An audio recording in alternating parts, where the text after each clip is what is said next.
Okay, summertime is sauce time. I'm gonna give you another sauce right now that's gonna blow your mind. So nothing overly intellectual, nothing over the top here. It's all about introducing real flavors, aromatics, herbs, and citruses, and one more ingredient that's really gonna make this pop. I'm gonna start with cilantro. Now I'm gonna do about a bunch of cilantro, so I'm just gonna throw this off to the side. I am gonna take this sauce through a blender, so I don't worry too much about having a fine dice on the fresh herbs here. So I'm just gonna take this and I'm gonna throw it into this bowl. Next, I'm gonna move on to Italian flat leaf parsley. So I love the peppery nature of the flat leaf parsley. I'm just gonna kind of cut these off the stems. I did do a full bunch on that, although it looked like a relatively small bunch. Either way, you can kind of adjust the herbs as much as you'd like based on the flavors that you like.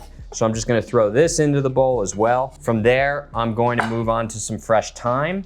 All right, so I'm just using maybe like a teaspoon of chopped fresh thyme.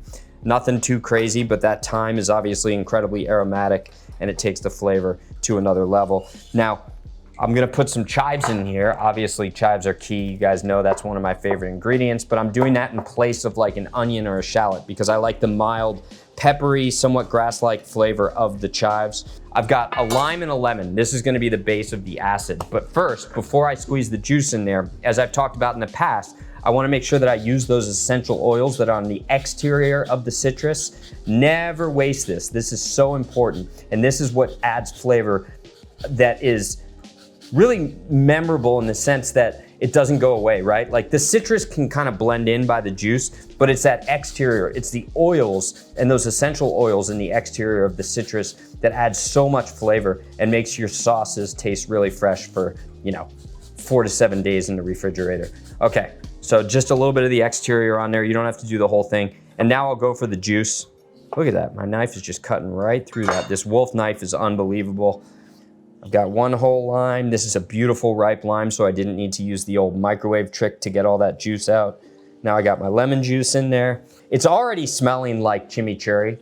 Now, of course, the chimichurri is the inspiration for this sauce, but as you'll see, we're gonna take a couple detours here, so it's not gonna be an exact chimichurri. Now, I'm gonna add a little Dijon mustard for bitterness and bite, so about a tablespoon of Dijon mustard in there, okay? I'm gonna add about a cup of avocado oil mayo. So I'll add that into the sauce, which is gonna obviously create that creaminess, beautiful mouthfeel. It's not gonna break, it's gonna pull it all together. Go pretty heavy on the freshly cracked black pepper, maybe even a teaspoon, because that's gonna give it almost that Caesar-like flavoring to it. I love the freshly cracked black pepper, especially in my dipping sauces. Now I'm gonna do another acid in here, so I'm gonna use the rice vinegar. The rice vinegar is milder, but it lets that flavor kind of string out. It's not as jagged when you're tasting things. What I mean when I say jagged is sometimes you take a bite of something and it's just one flavor pops right over the top. It's like that bold, cocky flavor that just wants all the attention. The rice wine vinegar kind of mellows it all out so that you don't get one flavor that's overwhelming. So I'm gonna do a teaspoon of the rice wine vinegar in here.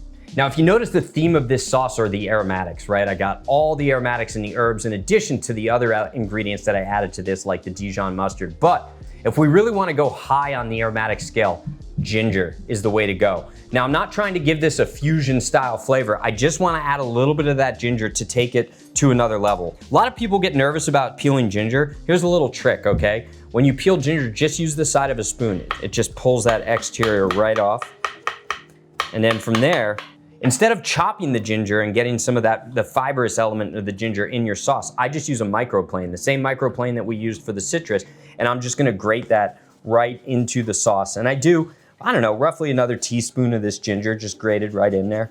You don't want it to be too gingery. You don't want this necessarily to be a ginger sauce, but you want that familiar flavor to really work through the background to take this over the top. As I'm making this, I forgot an essential ingredient, garlic. Now, as I talked about in the past, I'm not gonna use fresh garlic in this sauce. I'm gonna use a little bit of garlic powder just to round it out. So here we go. So I'll do roughly a teaspoon of the garlic powder in there. I'm gonna take all of this and I'm gonna put it through the blender and we're gonna get this rich and creamy emulsified dressing in there. And we're going for a flavor that's so good that even the kids are gonna eat it, right? Yeah. Nice squishies, guys. All right, here we go. You know what's gonna happen, James? I'm gonna make this sauce in the blender and then mom's gonna try and make her protein shake in here the next day and she's gonna wonder why it tastes like ginger. I'll blame that one on the kids. So you can help me with this. So what we're gonna do And this is one of those upside down blenders, all right? Right? Okay. Give it the old shake. Now we're gonna pulse this, okay? So why don't you give it a go? A little more, hold it down. There you go, keep going.